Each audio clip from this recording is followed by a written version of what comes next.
Thank you and good morning, Madam Speaker. The Honourable Prime Minister, Honourable Ministers, Leader of the Opposition, Honourable Members of Parliament, ladies and gentlemen. 2 weeks ago, our President opened Parliament with some very strong and challenging words of encouragement for us all.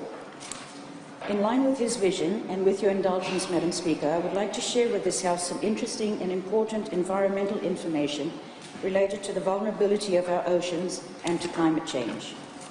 Let me begin with climate change. Madam Speaker, climate change is something that affects everyone on our planet, and it is becoming clearer by the minute that the only way to deal with it is through a worldwide combined effort. It is everyone's business, and we must all take it very seriously. It has become abundantly clear that no one nation can battle this alone. Rather, it must be a universal effort where every country has a role to play in a unified and concerted manner to fight alongside each other for this common goal. Climate change is not a myth, and it is not simply about rising sea levels or the opposite extreme of drought. It is an all-encompassing dilemma that involves famine, tsunamis, cyclones, extinction, hunger, homelessness, violence, gender balance, fear, education, or lack thereof. In fact, Madam Speaker, it encompasses every aspect of our daily lives in one form or another. And what we must recognise is that it is directly related to life as we know it. And, Madam Speaker, it is about balance and unity. Balance, Madam Speaker, is in our DNA. It is something that comes naturally to all of us, and if we dig deep enough, we will realise that it really is inside all of us, not just some new or contemporary concept. Climate change is not just about weather, and it is not just about money. However, money does play an integral part in the overall scheme of things, especially for small developing states like us, who are at a continual risk of the effects of climate change. Through little or no fault of ours, we in Fiji are now faced with huge challenges of adaptation and mitigation, and this, Madam Speaker, costs money. Tropical Cyclone Winston is a stark reminder of this, and the effects of that Cat 5 disaster will be felt by all of us for a long time to come. Another example, Madam Speaker, is rising sea levels. Due to rising sea levels, we are faced with the social responsibility of relocating entire villages to higher ground. This costs money. And it doesn't stop there. We cannot just uproot an entire community who have lived and survived by and from the ocean for generations to now live in the hills. These are two totally different lifestyles, and these people will have to adjust accordingly. And to do this, they will need support. On a regional scale, Madam Speaker, some of our brothers and sisters in other Pacific islands face even graver situations where their entire countries are at imminent risk of disappearing altogether. This too will not come cheap. And will neighbouring countries open their doors to these soon-to-be displaced people like Fiji has? I certainly hope so. Madam Speaker, a major part of climate change is our oceans. They provide essential ecosystem services that we more than often take for granted. And if I may, I would like to share some data with you. By volume, oceans cover 3/4 of the Earth's surface, contain 97% of the Earth's water, and represent 99% of living space on the planet. Oceans serve as the world's largest source of protein, with more than 3 billion people depending on oceans as their primary source of protein. Oceans and marine coastal resources provide millions of impoverished people across the world with livelihoods, and more than 300 million people are directly or indirectly employed by the fisheries sector. Oceans are also the primary regulator of global climate and an important sink for greenhouse gases, absorbing about 30% of carbon dioxide produced by humans and buffering the impacts of global warming. In addition, oceans host huge reservoirs of biodiversity, with nearly 200,000 identified species that we know of, but actual numbers, Madam Speaker, are probably in the millions. Oceans also provide key natural resources, including food, medicines, biofuels, and other products. They help with the breakdown and removal of waste and pollution, and their coastal ecosystems act as buffers to reduce damage from storms. And for many Pacific Island countries like Fiji, it also supports a key economic sector, which is tourism. Madam Speaker, even the supply of our rainwater, drinking water, weather, climate, coastlines, much of our food, and even the oxygen in the air that we breathe are all ultimately provided for and regulated by our oceans, which is a very good reason why they must be protected at all costs and why our Department of Environment is working so hard at doing exactly this. Madam Speaker, oceans, seas and marine resources are increasingly threatened, degraded or destroyed by human activities, reducing their ability to provide crucial ecosystem services. Major categories of threats to oceans are climate change, marine pollution, unsustainable fishing activities and physical alterations. For example, Madam Speaker, illegal fishing activities result in an estimated $400 million worth of revenue loss in the Pacific region each year. And for Fiji alone, that figure is $103 million annually.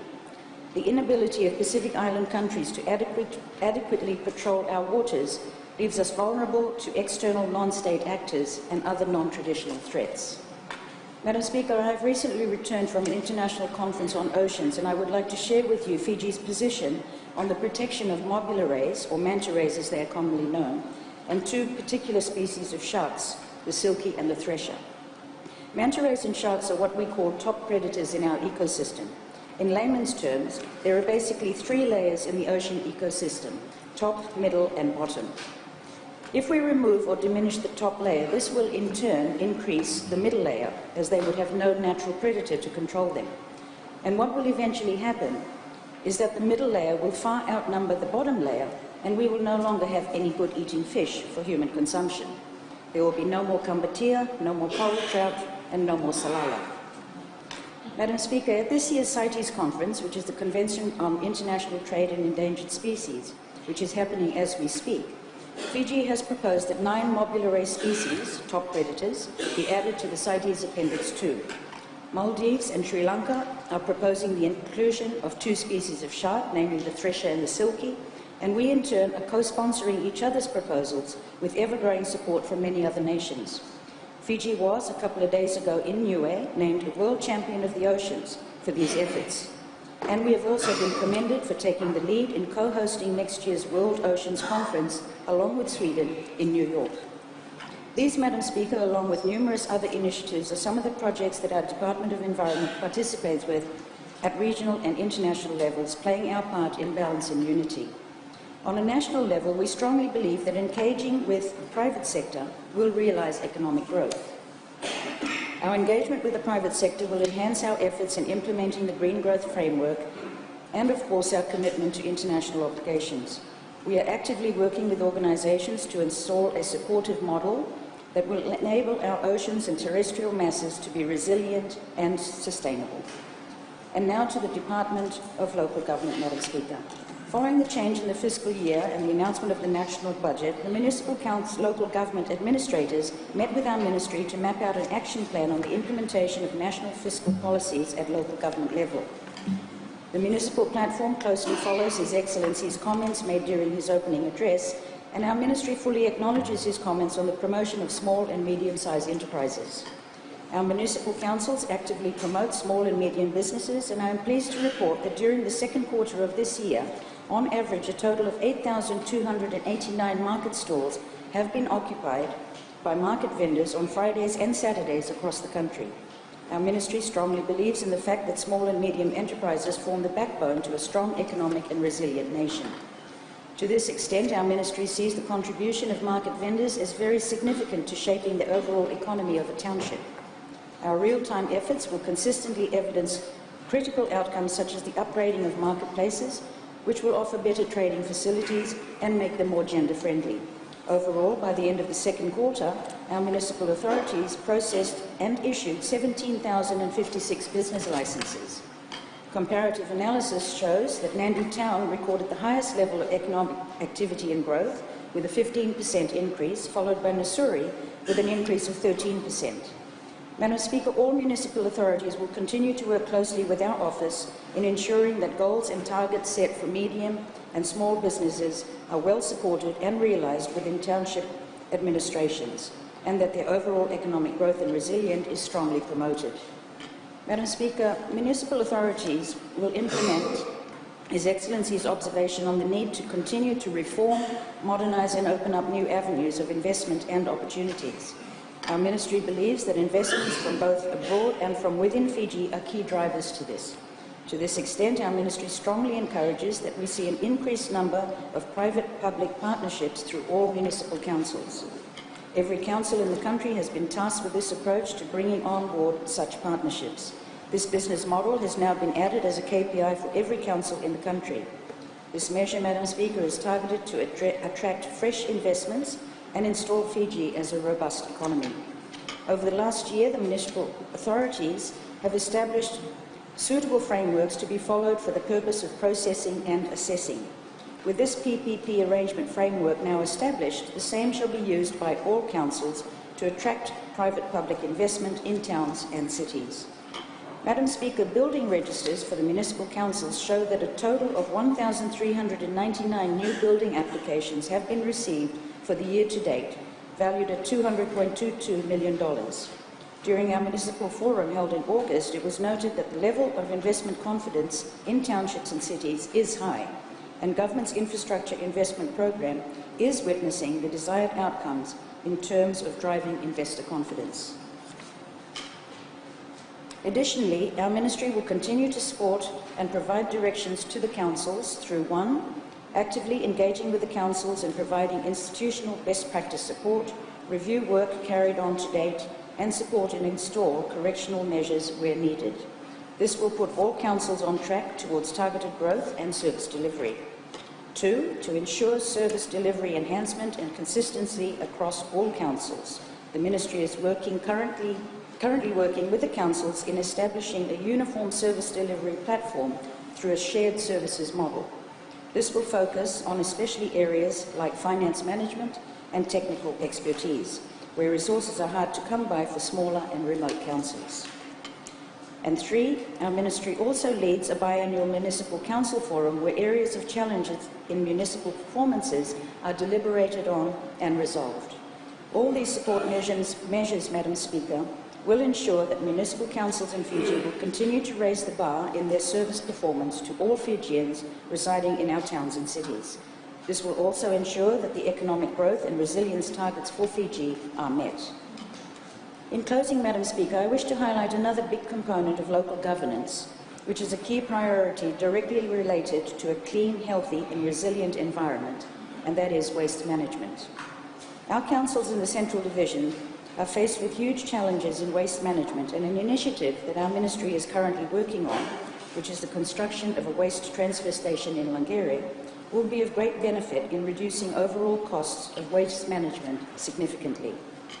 What this waste transfer station will do is accept, sort and compact garbage on a daily basis before shipment to the Nambora landfill.